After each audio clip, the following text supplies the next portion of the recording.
उवाच मदनुग्रहाय परमं गुह्यमध्यात्मसंज्ञितं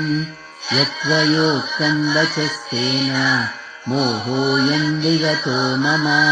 भवाप्ययौ हि भूतानां श्रुतौ विस्तरशो मया त्वत्तः कमलपत्राक्ष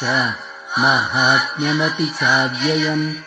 एवमेतद्यथार्थत्वम् आत्मानं परमेश्वर द्रष्टुमिच्छामि ते रूपम् ऐश्वरं पुरुषोत्तम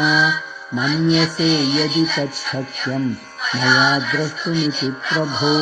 योगेश्वर ततो मे त्वं दर्शयामात्मनव्ययम्। श्रीभगवानुवाच पश्य मे पार्थरूपाणि शतशोऽसहस्रशः नानाविधानि दिव्यानि